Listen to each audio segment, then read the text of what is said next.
জাতীয় নাগরিক পার্টি দক্ষিণ চট্টগ্রামের ৯টি উপজেলায় পথসভার মাধ্যমে জনগণকে জুলাই আগস্টের স্পিরিট ধারণ করে ঐক্যবদ্ধ থাকার আহ্বান জানিয়েছেন। সকালে দলটির দক্ষিণাঞ্চলের মুখ্য সংগঠক হাসনাত আবদুল্লাহ চট্টগ্রামের কর্ণফুলী থানাধীন মৈজাটেক থেকে এ পথসভা শুরু করেন।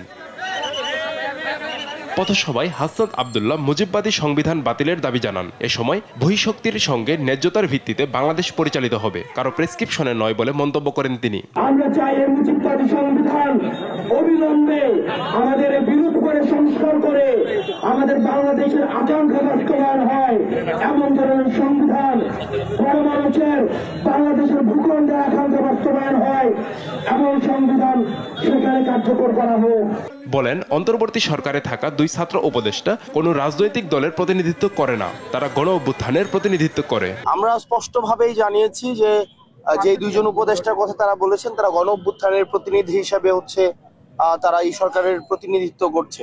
তারা কোনো রাজনৈতিক দলের প্রতিনিধি হিসাবে না, এনসিপির প্রতিনিধি হিসাবে তারা এই সরকারে নেই, বরং এই গণ অভ্যুত্থানের সবার প্রতিনিধি হিসাবে তারা এই অন্তর্বর্তীকালীন সরকারের প্রতিনিধিত্ব করছে।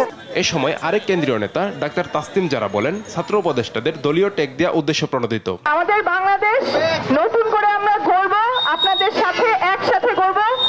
আমাদের পথ চলা অনেক লম্বা, অনেক বাধা বিপত্তি আসবে, বাট আপনারা থাকলে আমরা এই সংগ্রাম চালিয়ে যেতে পারবো।